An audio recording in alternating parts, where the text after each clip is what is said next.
Hello, good morning, or good afternoon, or good evening. If you're watching the replay of this, we're going to be sharing one step that will help you know how you actually feel about anything. So if you are watching the replay, go ahead and skip to the 2-minute mark. We're going to wait till some more people hop on to our call today. I'm going to go ahead and share my screen with you. First, I'm going to make sure we've made it to the Facebook page. Let's see.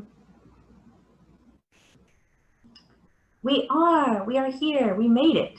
Awesome. So I'm going to go ahead and share my screen. We're going to wait for some friends to hop on and join us. Sure.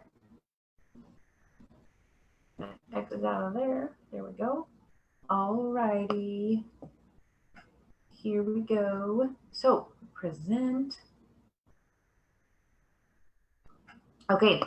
So I was feeling very spoiled today as we're waiting for some friends to join us. I want to share with you that I made myself a very, very fancy iced coffee. Very, very delicious. So feel free to put in the comments, what are you drinking while you're enjoying this time together? Is it a nightcap? Are you watching this at night? No matter what time it is, the joy of Facebook groups is you can comment below and share at any time. And I will get back with you. So are you drinking a nightcap? Are you on a juice cleanse? Are you like me and drinking coffee? Is it iced? Is it hot? What's in it? So what are you drinking today as we're about to explore this one step that's big? It'll be a big game changer for you. This one step that will help you know how you feel about anything. So comment below, and I would love to know what you're drinking. All right, we're going to go ahead and get this show on the road. All right, so we are exploring today the one step to know how you actually feel about anything. Unlike this meme, there will actually be questions and comments. Post them all throughout our time together today, and put them in the comments even if you're watching the replay, and I will get back to them. So comments, questions, gifts, memes, quandaries, aha moments, all are welcome. So I don't know about you, but I used to struggle with these two situations often, and they sound similar, but I think they're actually very, very different depending on how you're wired. And I have a feeling if you tuned into this video, you might be wired similarly to me, and you might know the difference between these two, that there is a difference. So what I used to struggle with, and sometimes still do, but I catch it quicker now, is I used to struggle with two things. And that is I would confuse my feelings for how others expected me to feel. So since they thought that I should feel something, I took that on as my feeling. That's one thing I used to struggle with. The other thing that I used to struggle with was other people's feelings and emotions would actually become, their emotional energy would enter me and become part of me, and I would feel it so much that I would, before I know it, I'd be thinking that was my emotion, or that was my preference, or that was my feeling, when it wasn't. It wasn't. So I'd comment below, give me a thumbs up or a yes, or thumbs up or a yes if you relate to either of those.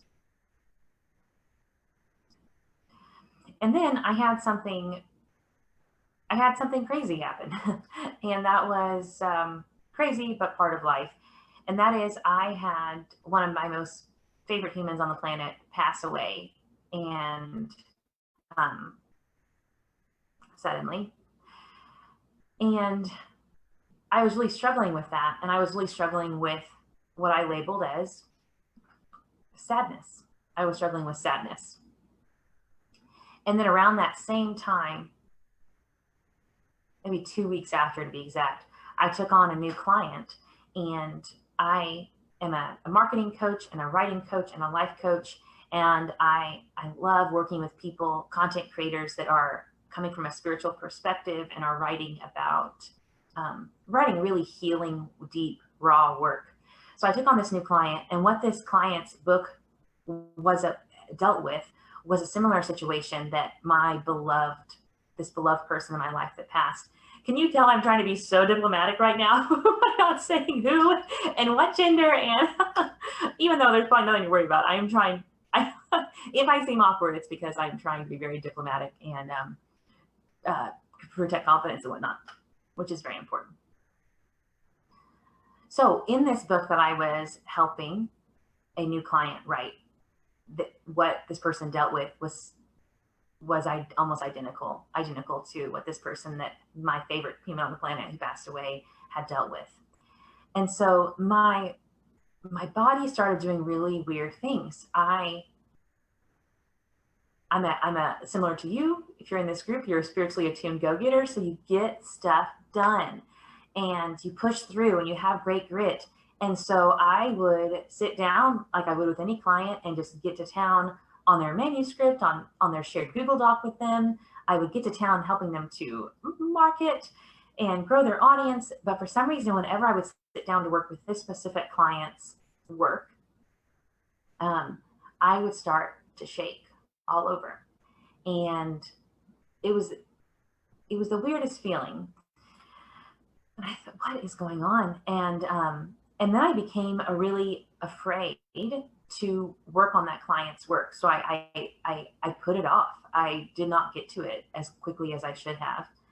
So about a week after, a week of doing this, of shaking whenever I'd open the Google Doc, of putting it off, of being afraid whenever I'd think about it, my good friend and coach, when I was sharing this with him, he asked me, "You keep saying you're so sad," which is the word you're using. "Can I ask you, when you think about this client's book that you're helping that person write, where do you feel it? Where's in your body? Where's the physical sensation?" And I took a deep breath and I said, "It's in my shoulders. I feel it in my shoulders and my neck." And it's just, let me sit up straight. Let me have better posture so I can show you. It's just this physical sensation all over my shoulders, like little fairies marching. And then up my neck. And he said to me, "I think you're using the wrong word for what you're feeling." And at this point, I was crying, because that was in my upbringing, in my system, it was acceptable for me to cry. It wasn't acceptable for me to do what I really needed to do, because I wasn't sad. I was deeply angry. And I was, without sharing too much information, to protect the people that I deeply love, but still wanting to be vulnerable and share with you. Good morning. Glad you're here. We have a viewer, so I want to check in to see who it is on my phone, because Zoom doesn't tell me. Hi, Sarah. Glad you're with us today. Where are you watching from, Sarah? And Sarah's gone. Glad you stopped by, Sarah. Okay. And so the feeling I was feeling was not sadness, it was anger. So when my coach and friend asked me that question, that helped me figure it out. And make sure I'm not getting ahead of myself. Yeah, okay. And this happens a lot I didn't know it happens a lot in grief, but it does. And it happened to me, and it happens in lots of situations. So what was I angry about? So this helped me to really name my feeling by tapping into where I was feeling it. And what I was angry about was, you're probably thinking, "Oh, you're angry because that person died that you love so much." No, there was a deeper anger. And the anger specifically was around the hurt that this person that I love so much had experienced in her life, and that she was not protected from it. And my anger had been blocked all those years, 34 years to be exact. My anger had been blocked all those years because in order for me to live out, to feel, to give that anger a voice, I would have to be angry at people that have loved me so well and that I deeply loved. And I wasn't allowing myself to do that, and I wasn't allowed by others to do that. And so it was not sadness that was the loudest feeling. It wasn't sadness that was keeping me from serving my client well. It wasn't sadness that was keeping me from grieving well. It was anger. And I had mislabeled my feeling. So the number one step that will help you, a coffee break. The number one step that will help you know how you actually feel about anything is to get rid of words. Get rid of words. The words of you, the words of others, get rid of them. And get into your body. Get rid of words, get into your body. Because we're so much more than the part of our brain that speaks languages, that makes up words. It sets us apart from all other creatures in the world. And also in our stress level, it gets us in the most trouble because we get in these negative cycles of language that animals don't get into. And they don't have language, so they don't get into those negative loops. Words get us into so much trouble at times. And we're beings on this planet experiencing this life with so much more than just a part of our brain of words. And so our body is experiencing this life too. And it sometimes is a better guide than the words that we have put on the situation. So that is the step that we're going to unpack today. And again, please put any questions or comments below and I will get to them. All right, so in 2013, there was this amazing study done, and I want to quote it right, by the Proceedings of the National Academy of Sciences. And what they found was that regardless of the culture, this was a cross-cultural study, what they found was that regardless of the culture, there are similar, on a heat map, they discovered on this body map that they did, this heat map, they discovered that there are similar bodily sensations that match emotions cross-culturally.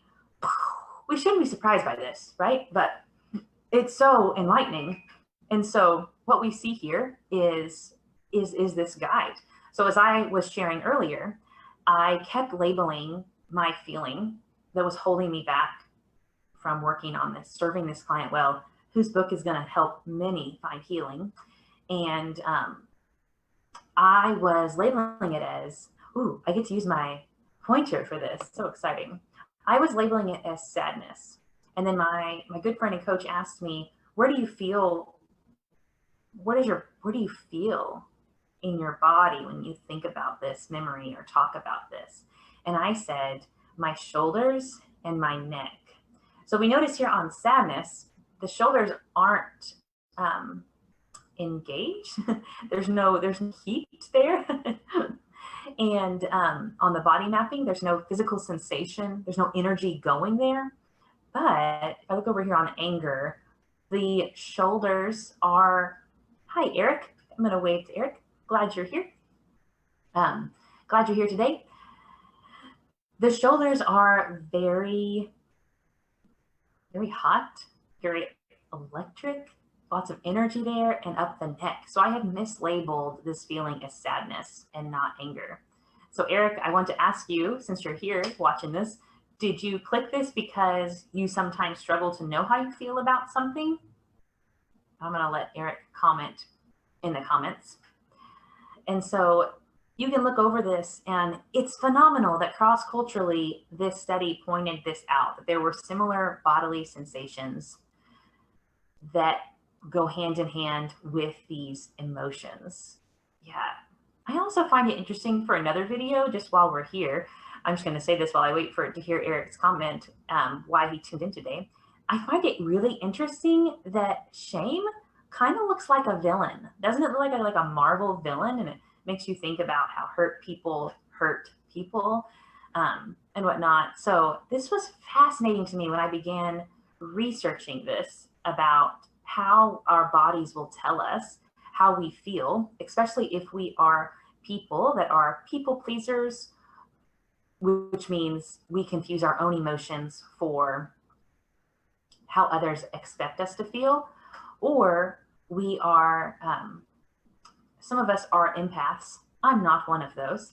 And I don't think it's fair to quote that, to say that I am, because that's such an honor to other people that are.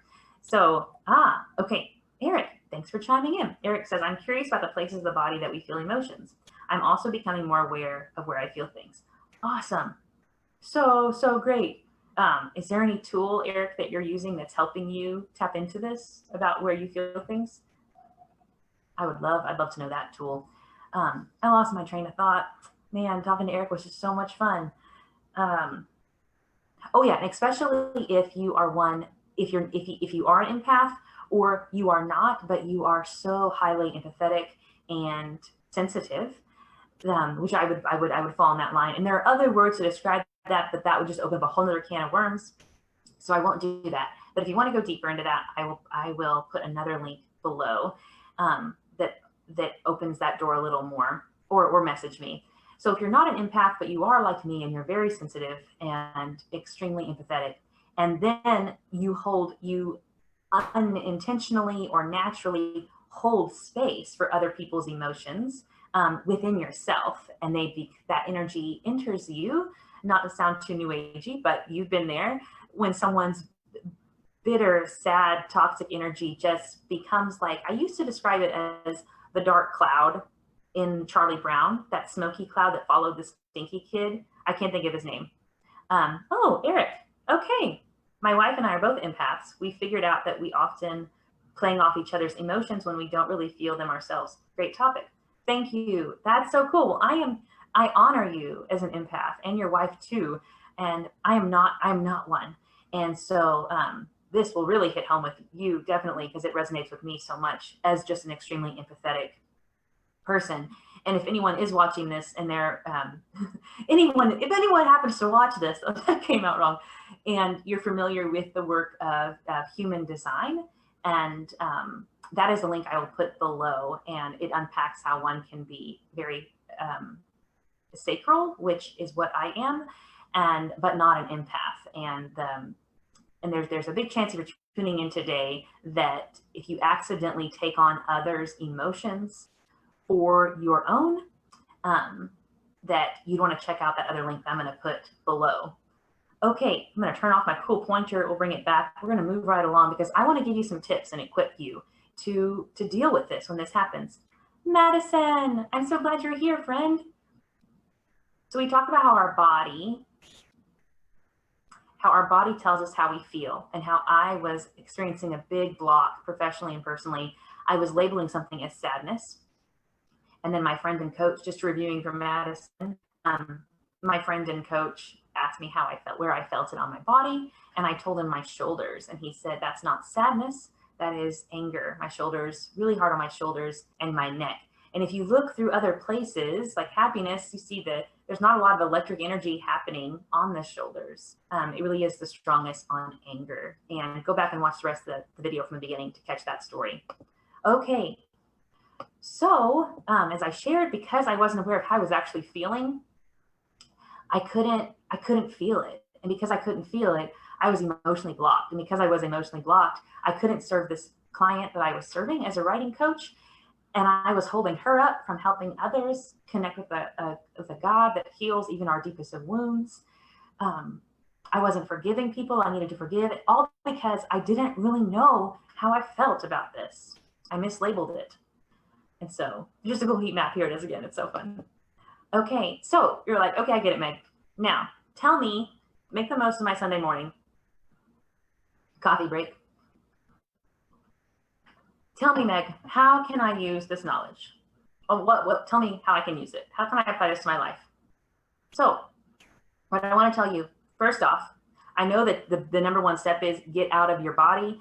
Sorry, get rid of words and get into your body. That's how the step to know how you actually feel about anything. Get rid of words. We're more than just the part of our brain that makes up language. And get into your body.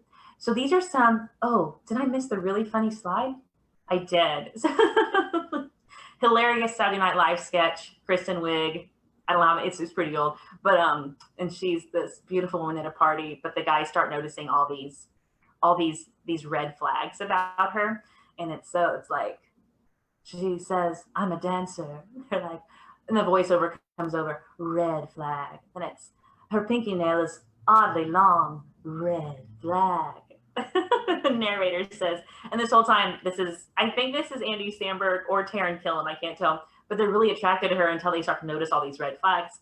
And one of the other ones is, she says, all my friends are dudes, red flag. So if you've seen this amazing sketch, comment below. I think I'll share it in the comments as well because it's phenomenal.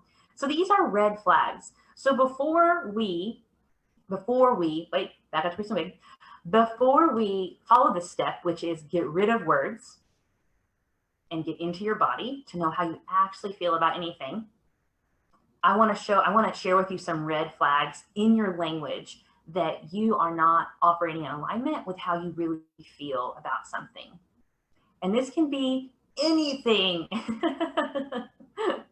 Anything, like if your spouse asks you where you want to eat dinner, or if you're making the job decision, or if you're having a personal issue, whatever it is, these are red flags in your language that I think it's important we notice before we get rid of words and get into our body. Okay, these red flags are if you are saying, whether out loud or inside your head, because it is the same, it's amazing, the same part of our brain that we do self-talk as we talk to others. Same part of the brain, which you shouldn't be surprised by that, but it's still helpful to hear. If you are finding yourself say, I should feel this. I should eat at Subway because it's healthier, but I really want a fried chicken nacho with fried cheesy goodness. I should. That might be a bad example because it's health, but it's also treat yourself once a week. I should want to vote this way. And then that's a red flag. Another one is, I know they're coming from this place. I know you've probably said these things out loud in your head. I know they, but blank. Whatever comes after but, listen to that, sit with that before we get rid of words and go into our bodies. And then things like, I understand where LaFonda is coming from, but, and listen to that but. So there's some red flags in your language before we get rid of words and get into our bodies. So, and now enough with words. We're going to get into our bodies. Now, hear me out. We don't have to be this guy. That's just insane. There's no need for that. I'm talking, let's get into our bodies. Like this guy, man, he's just chilling. He's just getting into his body. He's just feeling the feelings. So I'm going to take a little breath myself.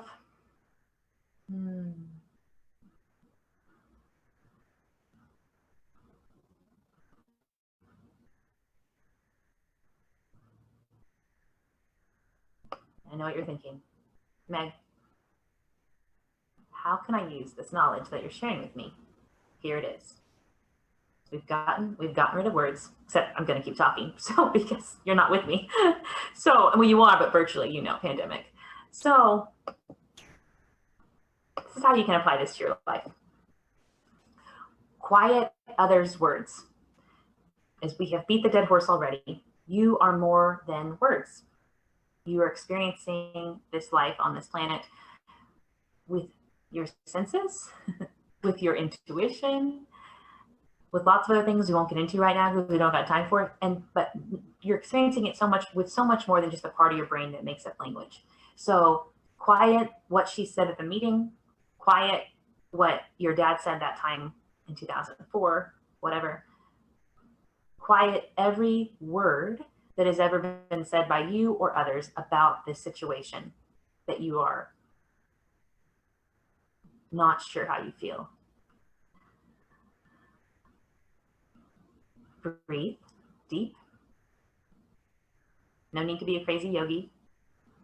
Just sit with it. Lay down. Breathe. And then ask yourself, nope, that's words. Don't do that. Check in to your body. Where on your person, is it your jawline? Is it your shoulders? Is it your upper gut? Like at the bottom, right where right in the middle of your rib cage up there. Like my belly button's really high. So like so I shouldn't say right above your belly button because mine's really high. But ask yourself, where am I feeling this sensation when I think about this? When I feel this topic that I don't know how I feel? And then go back to this heat map. I'm going to put the article in. You'll have this video forever, just like all the videos in this Facebook group. You have them forever. They're here for you, to serve you forever. And so go back to that heat map and figure out, where did I put that heat map? Nope. Where are you, heat map? Allow your, I'm going to back up a little bit.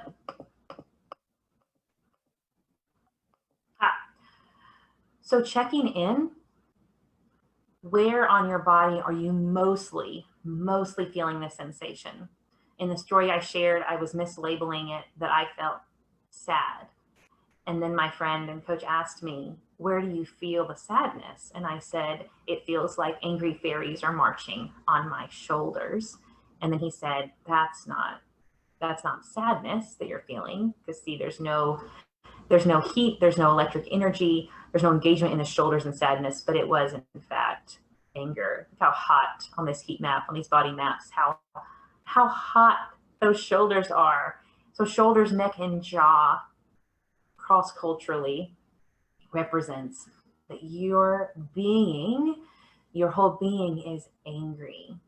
And anger is really hard to feel when you are a recovering holy roller, because it's usually not welcome. And people can be overcome by it, overwhelmed by your anger.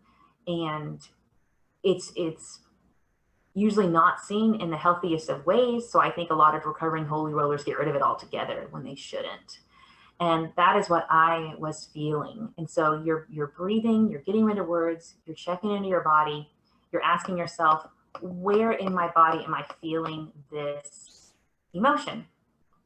Once you figured out, oh my gosh, okay, I'm not angry. Another situation, hypothetically, I'm not angry. I'm feeling it in my gut. I'm anxious. My upper gut, I am anxious and worried. Lower chest, upper gut. You can't see my hands. They're on my person. I mislabeled this as anger. I'm not angry. I'm worried. I'm anxious. And then allow yourself to actually feel this emotion. We're going to go deeper than this. Don't worry. You're like, okay, this isn't very helpful. Hang with me. Actually allow yourself to feel it. And remember that within your being, that emotions are energy in motion, because all energy is in motion. And that energy cannot be stopped. Go back to physics class. It can only be displaced. And so that energy has to go somewhere in order for you to completely cleanse it and move through it and with it with more clarity. This is a lot different than watching 30 Rock at 2 a.m. when you're so sad or angry and you're trying to escape it or numb it.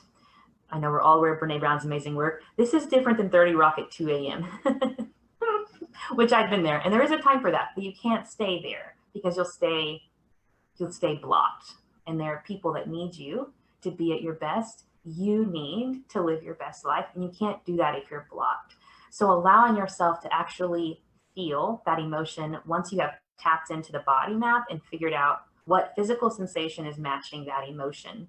And then you can say it. Then you can add words back into it. Thank you, body. You have showed me that I'm not worried. I'm not anxious. I'm actually pissed off. That is my emotion. And then you can move with more clarity. As I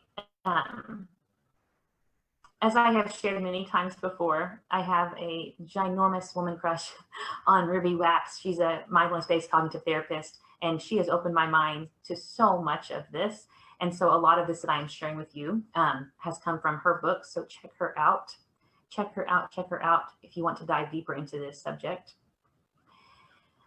And for me personally, when I owned my anger and I realized this has to go somewhere, energy can't be stopped. I can't numb it. I have to move through it. And that just reminded me what I was going to share about the relax. So in this book, before I share what this looked like for me practically, and we get back to you and how you can practically apply this. Wait, coffee break.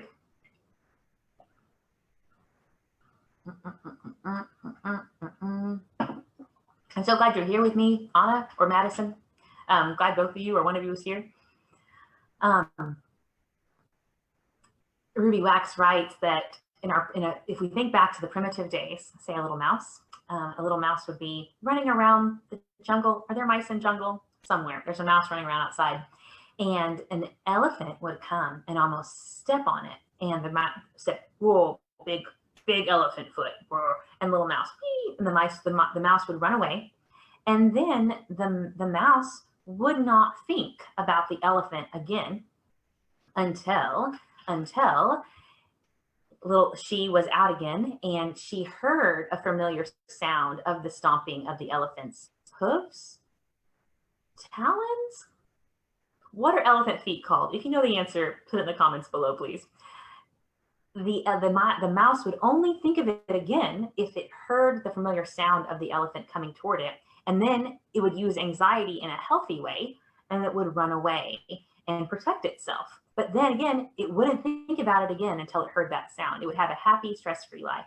Now, here's the difference. Because we're humans, we have the gift of language in our brain, which is why the number one step I'm sharing with you is to know how you actually feel about anything. Get rid of words, get into your body. Because unlike the mouse, once humans developed language, we began to be able to ruminate. We began to be able to get in these negative thought cycles, replaying past memories that hurt or harmed us. Over and over and over again, we'd play them nonstop in our head, and we'd sit and we would worry about worrying. We'd stress about being stressed. So they're really important. If you're struggling to know, how do I authentically feel about this? Do I feel this way because they expect me to, or do I feel this way because I've accidentally taken on, or I've unintentionally taken on the emotions of another, and now that those emotions are in me, I'm confusing them for my own because I'm so empathetic? If you're struggling with those two things, it's highly important that you get rid of words and get into your body. So what this looked like for me, and again, if you haven't watched the beginning of this, go back, rewatch it. I tell the story of a huge block that I had professionally and personally, and it was all because I thought I was sad about something, but I was pissed off about something, and all because I didn't know how I really felt about it. It was hurting me in so many ways, professionally and personally. So go back and watch that beginning story. So with that story that I shared earlier, with the passing of the death of one of my most favorite human beings on the planet, when I owned my anger and I owned that energy within us, it cannot be stopped. It has to be displaced. It has to leave us. It has to get rid of us, just like the mouse in that story that I just shared. As the mouse would run away from the giant elephant, that was a release. And so often we don't have that release. We're not letting the energy of our emotions completely move through us, and we're not allowing ourselves to be cleansed of it. So when I owned my anger and I began to put a sound to it, and it sounded like me cussing, and one particular cuss word that's very strong and cathartic for me. And I would run. I'm a runner, and I would run while cussing. I kind of looked really weird. I wasn't shouting it. I would shout when I was alone in my house, but in the run I would just say it out loud.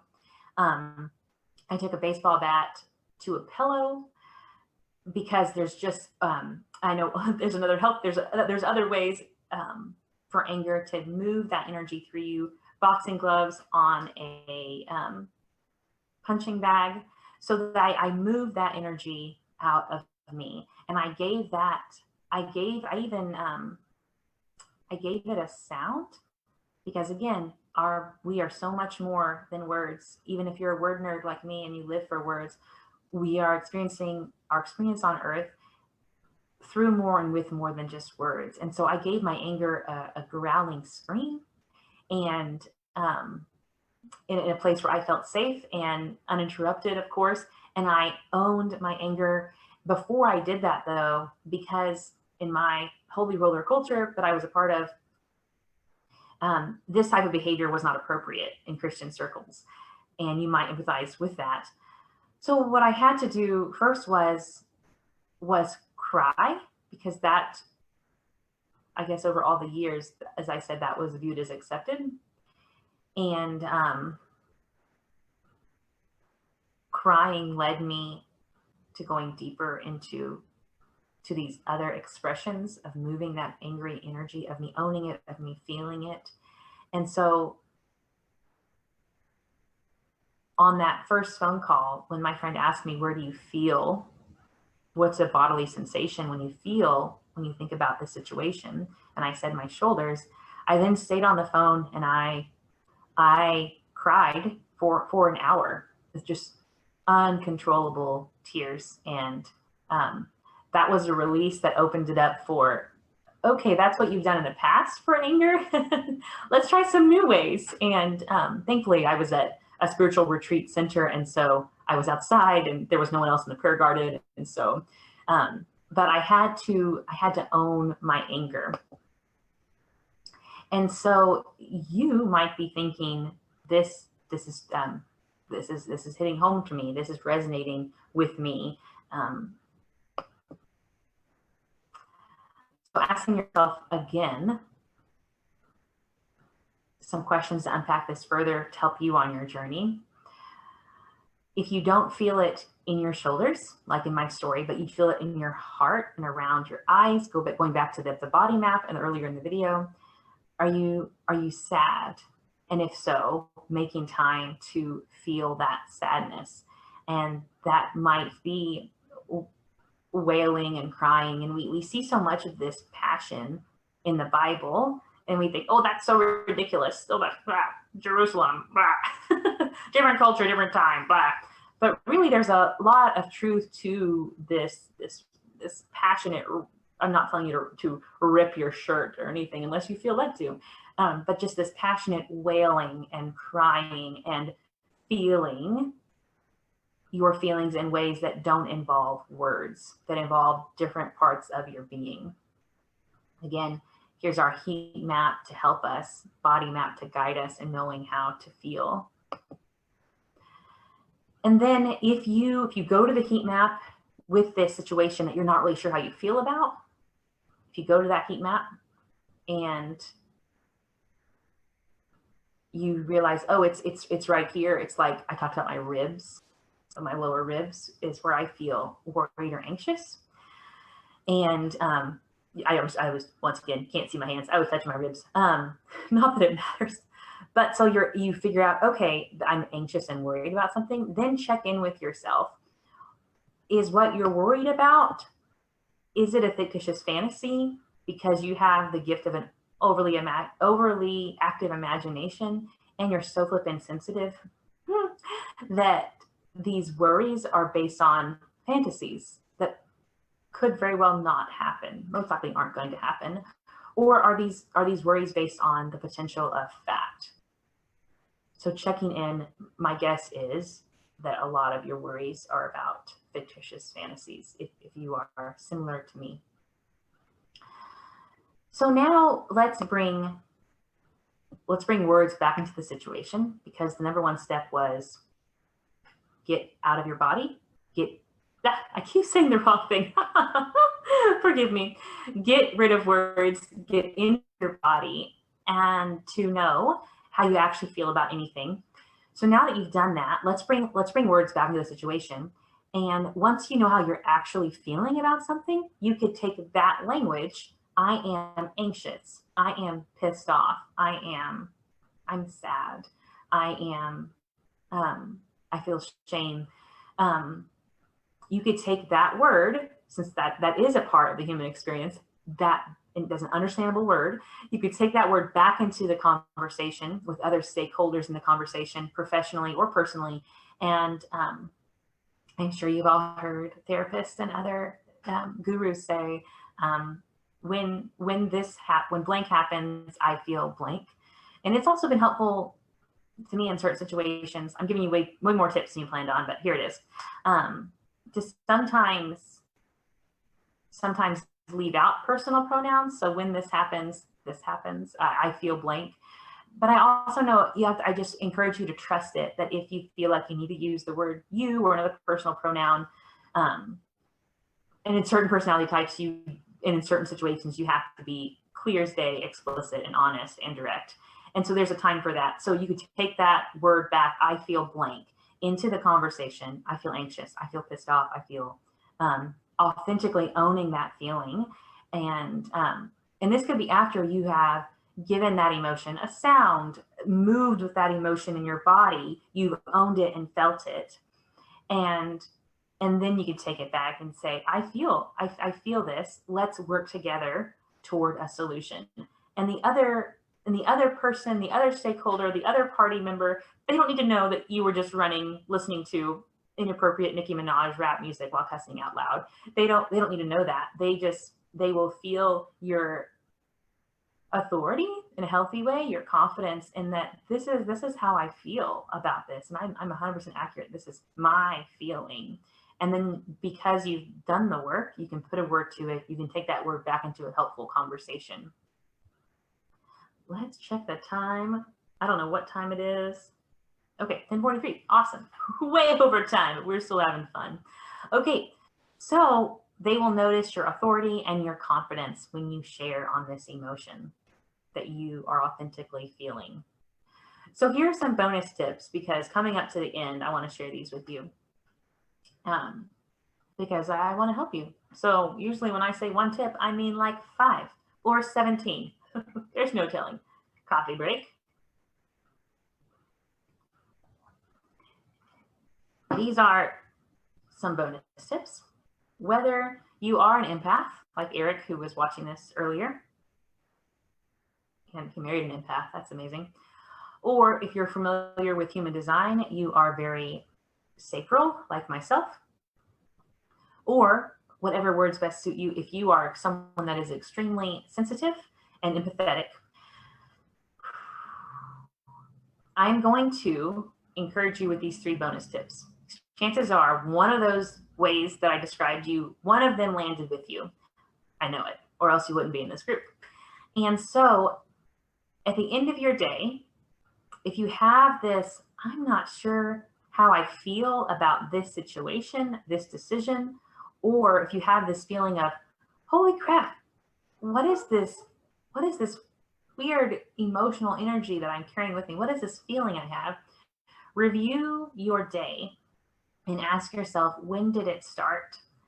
Because there is a chance that there is someone in your life who, if you are an empath, if you're very sensitive, if you're sacral, if you're just very empathetic, there's a 100% chance that you took on the emotions of someone else unintentionally, naturally, without being aware of it. And their emotional energy is of you now. And this might sound a little woo-woo, but stay with me. There are 2 great tips that I had to start doing with someone in my life. And that is, this one tip is from Dr. Christine Page. And she calls it this mirror exercise, this mirror exercise. And what you do is, when you're sitting in a meeting or sitting at a family get together, which none of those things are happening right now because of the Rona, but to imagine when you start to feel the negative, the toxic, the victim, the whatever other energy of another person. And yes, there is, I have to say, there is a healthy time to hold space for that person's energy in the room, but not within you. There are times when that can be very unhealthy, especially if you confuse their emotions that are part of you as your own.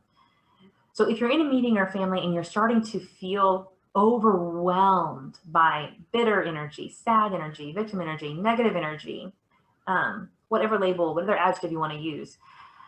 The mirror exercise is to imagine that you're holding up a mirror and back to that person, and all of that emotional energy, because energy, that emotion, that emotion, energy in motion. There's energy there that is going to come into you if you are a very sensitive and empathetic person.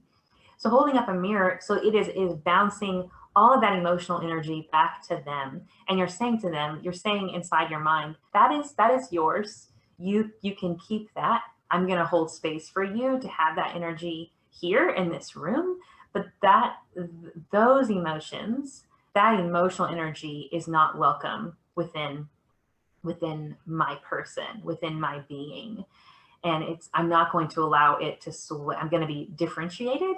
I'm going to be an autonomous being within community. And I am not going to allow your emotional energy to sway how I feel about something, to sway my preference.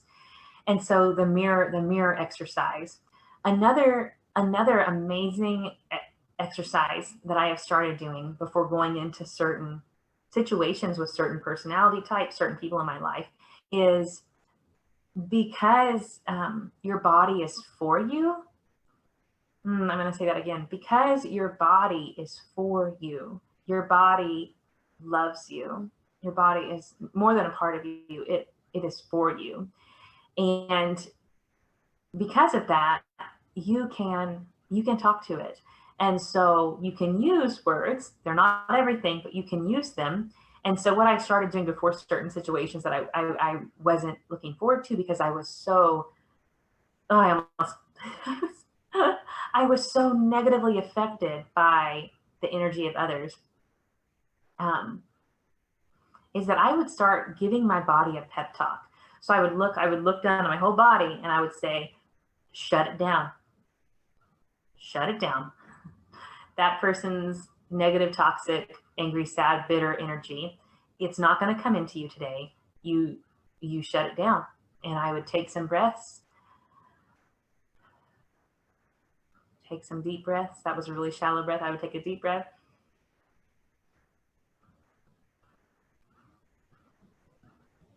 And I would tell my body, you got this. You got this.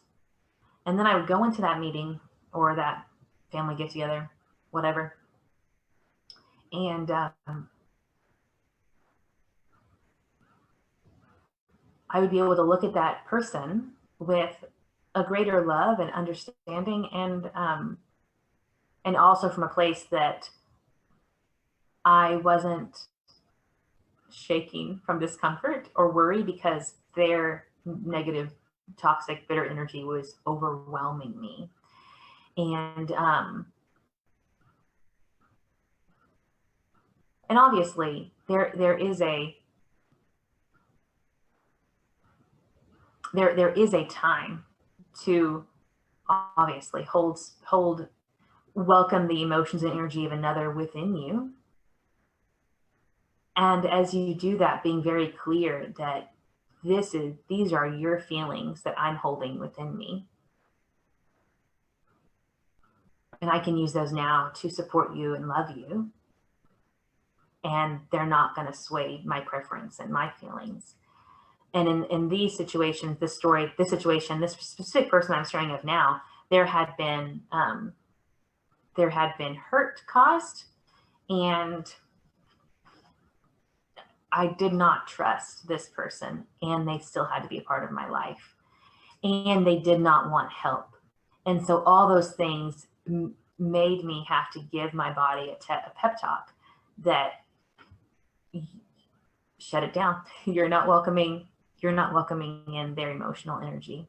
And these things, these 3 bonus tips, they work.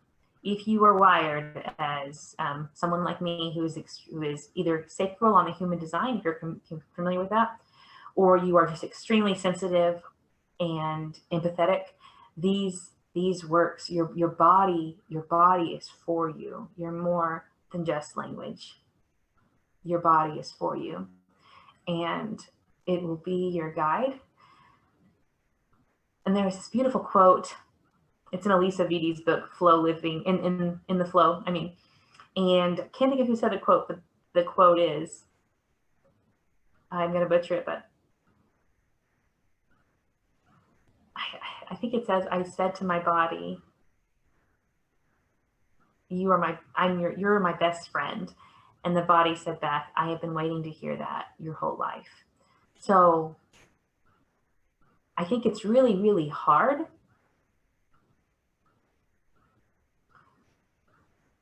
when we don't like how we look in the mirror, when we talk bad about our body. It's really hard for us to be in tune with our bodies and love them and trust them and know that our bodies are for us and that they will guide us and they will tell us how we actually feel about something. So a great tool to help you get in tune with your body is this app, available on Android and iOS. This app, the Insight Timer. And so this is an amazing tool. I use it probably 4 times a week in the morning. And there you can search. Yeah. So let's say you go back to, did I already show the heat map? Nope. You go back to the heat map and you figure out what emotion you're feeling. And then you can search that in the Insight Timer and put, I feel anxious, I feel mad, I'm grieving, whatever it is. And it'll bring up exercises and guided meditations and things of that nature for you to help you in realizing how you're feeling and owning that feeling, and then living in a healthy way through that feeling. And so questions or comments, please, again, put them in the comments. I will get to them at any time. And also join us back here this Tuesday night, 7 Central Standard Time. We are going to learn from life coach Tina Adams. She has a heart for helping quiet people find their power, a heart for serving introverts. And so these are going to be 3 tips for introverts to own their power. If you are like me and you're an extrovert and you're like, I don't need this session, Meg, you love an introvert. There are introverts in your life that you love, and you want to love them better and encourage them to owning their power better. So join this session with your questions, your comments, your gifts, and your memes, and your aha moments. So join Tina and I Tuesday night, this coming Tuesday, 7 Central Standard Time. And I look forward to serving you there. At any time, tag me below, comment thread. I will answer your questions. And there's a tool that's really helped you in knowing how you feel about things. Share that in the comments below. I want to know. And I'm so glad you're a part of this group and that you stopped by. In Cultivating Sanctuary, we're all about providing encouragement and equipping to spiritually attuned go-getters as they cultivate peace, patience, and productivity. And we go live every Sunday morning and every Tuesday night. And I'm here to serve you.